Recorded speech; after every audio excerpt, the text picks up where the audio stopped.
नमस्कार दोस्तों, आशा करता हूँ आप सभी अच्छे होंगे। Dog breed info share channel में आपका स्वागत है। हमने अपने पिछले वीडियो में आपको के9 पुलिस कुत्तों के ट्रेनिंग के बारे में जानकारी दिया था, जिसका लिंक आप डिस्क्रिप्शन सेक्शन में देख सकते हैं।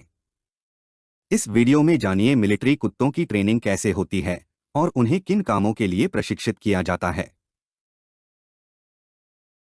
क्या आप जानते हैं कि इन्हें के9 क्यों कहा जाता है और इनके चुनाव में किन बातों का ध्यान रखा जाता है? दरअसल इस समूह के कुत्तों का नाम के9 कैनाइन शब्द से लिया गया है, जिसका मतलब होता है कैनिडाई समूह के सदस्य। के9 प्रशिक्षण के लिए कुत्तों के चुनाव में केवल कुछ विशिष्ट नस्लों के कुत्ते जो दृढ़, साहसी, मजबूत और बुद्धिमान माने जाते हैं, उन्हें ही चुना जाता है। इन कुत्तों को मुख्यतः पुलिस, मिलिट्री, खोज और बचाव जैसे सेवाओं के लिए के9 कुत्तों के रूप में प्रशिक्षित करते हैं। 8 सप्ताह की उम्र से ही इनका प्रशिक्षण शुरू हो जाता है, जो कई चरणों में होता है। इनके उम्र के आधार पर आप इनकी ट्रेनिंग को 4 चरणों में बांट सकते हैं। पहला चरण 1 महीने का होता है, जब ये 2 से 3 महीने की उम्र के होते हैं। दूसरा चरण भी 1 महीने का ही होता है, जब इनकी उम्र 3 से 4 महीने की होती है। इन दोनों चरणों में मुख्य रूप से इन्हें बुनियादी संचार और व्यवहार का प्रशिक्षण दिया जाता है। और तीसरे चरण में जब ये 4 से 6 महीने के होते हैं, तब इन्हें 2 महीने तक मूल रूप से आगे की मिलिट्री ट्रेनिंग के लिए तैयार किया जाता है, जिसमें इनकी शारीरिक और ट्रिक्स समझ और सशर्त निर्णय लेने की ट्रेनिंग होती है।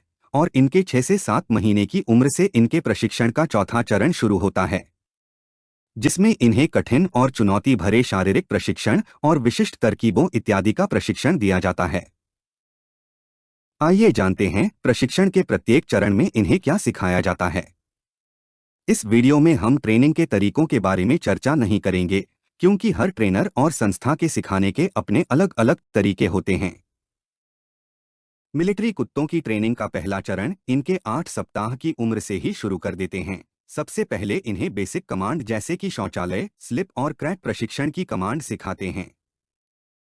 दूसरे चरण में इन्हें 1 महीने तक घर के बाहर की दुनिया से परिचय, परिस्थितियों के अनुकूल व्यवहार और आत्मविश्वास हासिल करना सिखाते हैं।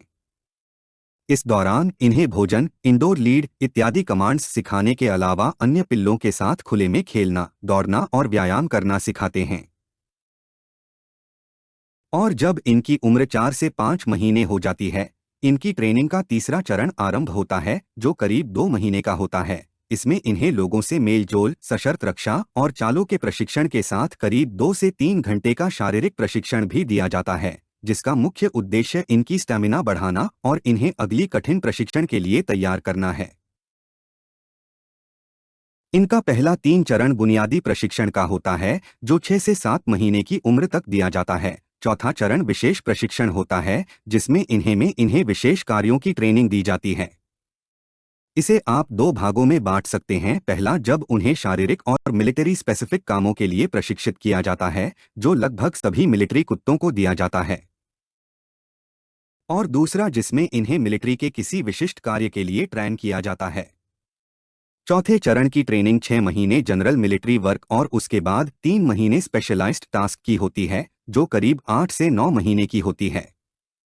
इस दौरान इन कुत्तों को सेना के लिए उपयोगी कामों के लिए प्रशिक्षण मिल चुका होता है, जैसे। और दूसरा, जिसमें इन्हें मिलिट्री के किसी विशिष्ट कार्य के लिए ट्रेन किया जाता है। चौथे चरण की ट्रेनिंग 6 महीने जनरल मिलिट्री वर्क और उसके बाद 3 महीने स्पेशलाइज्ड टास्क की होती है, जो करीब 8 से 9 महीने की होती है। इस दौरान इन कुत्तों को सेना के लिए उपयोगी कामों के लिए प्रशिक्षण मिल चुका होता है, जैसे। और 15 से 18 महीने की उम्र में इनकी प्रशिक्षण पूरा चुका होता है, जो कुत्ते की नस्ल और प्रशिक्षण के तरीके पर निर्भर होता है, और 20 महीने का भी हो सकता है। इसके बाद इन्हें हैंडलर्स को दे दिया जाता है, जो इन्हें करीब 3 से 4 महीने ऑब्जर्वेशन में व्यावहारिक एवं वास्तविक स्थितियों में परखते हैं। और इसके बाद जो कुत्ते सेवा के लिए उपयुक्त पाए जाते हैं, उन्हें करीब 21 से 24 महीने की उम्र में मिलिट्री स्क्वाड को सौंप दिया जाता है। इस वीडियो को देखने के लिए आपका धन्यवाद। कृपया चैनल को लिखें और सब्सक्राइब करें।